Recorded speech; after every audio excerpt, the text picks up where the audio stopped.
1934, Teodoro Núñez regresa al Perú y consigue los grados de bachiller y doctor en Filosofía y Letras, con la tesis Mi compañero Juárez y Lo grotesco y cómico en el arte, respectivamente. Mi compañero Juárez es una tesis muy original, donde se argumenta acerca de los revolucionarios de juventud, que progresivamente se aburguesan a partir de la edad media de la vida para pasar directamente a ser conservadores al llegar a la ancianidad.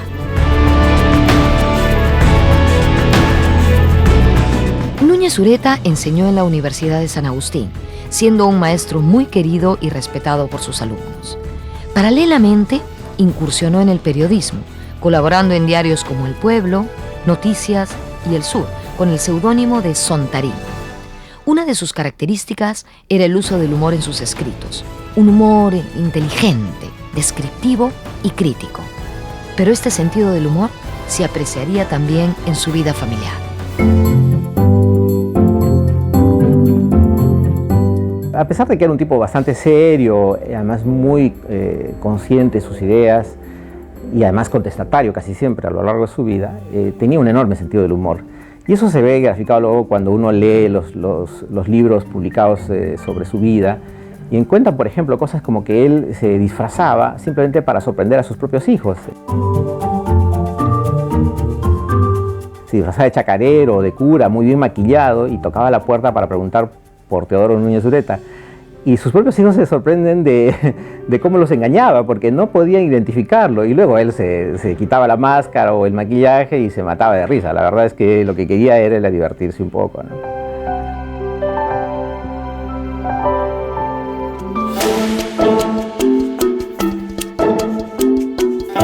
En 1944, Núñez Ureta obtiene una beca de investigación y viaja a Estados Unidos con los auspicios de la Fundación Guggenheim para estudiar durante un año las corrientes del arte contemporáneo. Además que él ganó la beca Guggenheim, ¿no? Que lo llevó a estudiar arte fuera del país, y eso creo que le dio un vuelo distinto, ¿no? Le dio una perspectiva totalmente digamos, moderna de lo que debería ser el arte. El artista aprovecha su estadía en Estados Unidos y visita museos, galerías, escuelas de arte, bibliotecas. De regreso al Perú, en Arequipa se reintegra a la cátedra universitaria y al periodismo. Escribe en diversas revistas, entre ellas Texao, a fines de 1948, donde junto a los más importantes intelectuales arequipeños difunde la cultura y el arte de esa ciudad.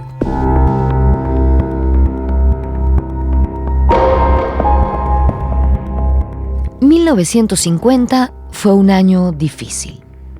Núñez Ureta participó activamente en el levantamiento popular que ocurrió en Arequipa en solidaridad con la toma del Colegio Independencia por las fuerzas del Estado que comandaba el general Mesa Cuadra. Eran los años del gobierno militar de Manuel Odría.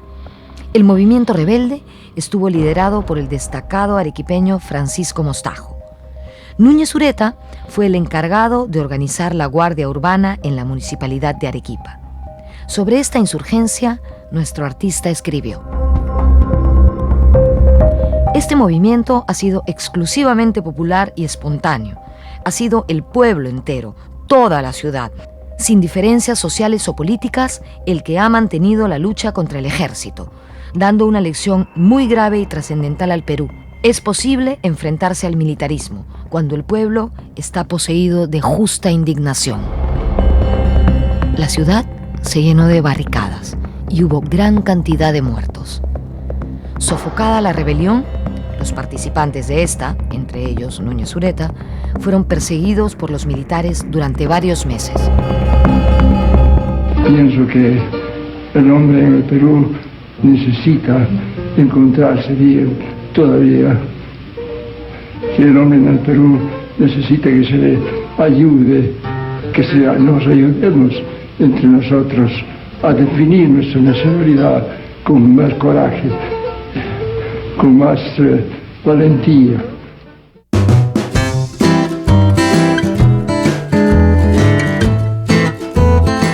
Lejos del trabajo o de su participación en la vida política, Núñez iba los domingos al campo a pintar con sus hijos y su hermano Alejandro. Asimismo, para entretener a los niños, preparaba títeres, juguetes de madera, hacía magia y acrobacia. Una persona puede ser un gran profesional, un notable artista, arquitecto, médico, abogado, banquero, en fin, y eso es un gran logro. Pero si es un buen padre, el mérito es todavía mayor. Y al parecer así era Teodoro Núñez Ureta. Sus hijos hablan de él con muchísimo cariño y guardan tiernos recuerdos de su infancia. Su hija Beatriz cuenta que estaba con su hermano Toto y tenían unas medias que no tenían punta. Teodoro, al ver esto, agarró unos retazos y les cosió unos gorritos, donde pintó además ojos y boca.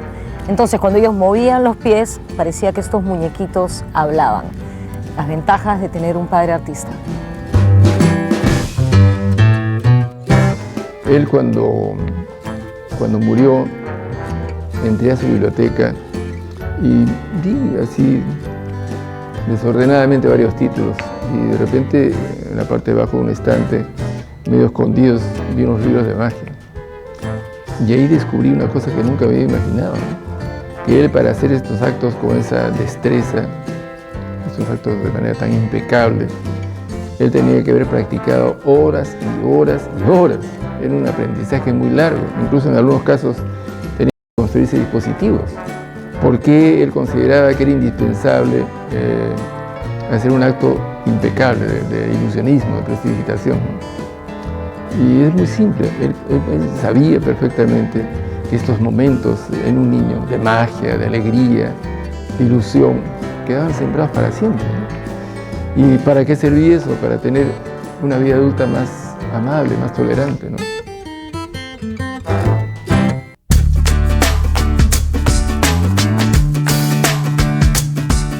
A mediados de la década de los 30, Núñez Ureta había empezado a viajar frecuentemente a Lima para conocer su desarrollo artístico y cultural. Visita muchas veces la capital entre 1936 y 1950, antes de asentarse definitivamente en ella. En 1943, Núñez Ureta realizó su primera exposición en Lima y fue en el local de la Asociación Cultural Entrenú. Trajo 35 cuadros y todos se vendieron en la primera hora de la exhibición. Un éxito rotundo. En ese mismo local dictó una conferencia sobre el ambiente artístico en el sur. Dicen que cada vez que Núñez Ureta hablaba en público, en conversaciones, en la universidad, en Arequipa o en Lima, despertaba gran interés. Al parecer, además de ser un gran artista, era un estupendo orador. Y Teodoro, cuando tomaba la palabra, todo el mundo se callaba porque tenía una voz muy suave, muy tranquila, muy reposada. Y entonces, cuando explicaba lo que tenía que decir, se lo decía con gran claridad, ¿no? Y a su vez eran cosas muy normales, muy racionales, ¿no? Desde su punto de vista sobre el arte en particular y sobre cualquier cosa, ¿no? Porque era un gran lector, un hombre de muchos viajes. Entre 1948 y 1950, Núñez realizó en Arequipa, en el ex hotel de turistas, dos murales impresionantes: la campiña arequipeña y la ciudad de Arequipa. Quería también referirme a los bellos murales del antiguo hotel de turistas, que hoy día es el hotel privado Libertador de Arequipa, que son muy bellos, ¿eh? A mi modo de ver, una de las realizaciones mayores de Núñez Ureta. En un lado está el campo de Arequipa con una serie de personajes y los volcanes al fondo, y en el lado derecho la ciudad de Arequipa, retratada desde los portales de la Plaza Mayor, con personajes también que caminan por la plaza.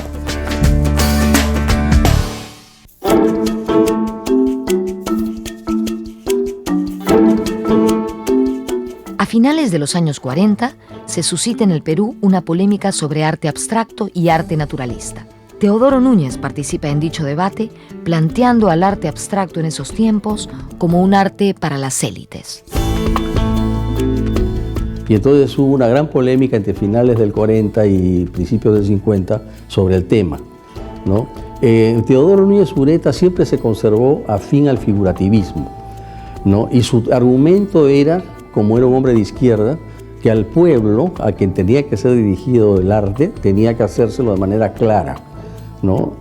No de una manera en que no se comprendiese aquello que se veía. Entonces, prácticamente estaba diciendo que el arte abstracto se reducía a las élites, ¿no? A grupos de gente formada, que había tenido experiencia internacional quizás, que leía y que podría entender, ¿no?, los nuevos planteamientos de este arte del siglo XX, que venía ya desde mucho tiempo atrás, desde el cubismo, o de antes todavía, planteando nuevas posiciones artísticas.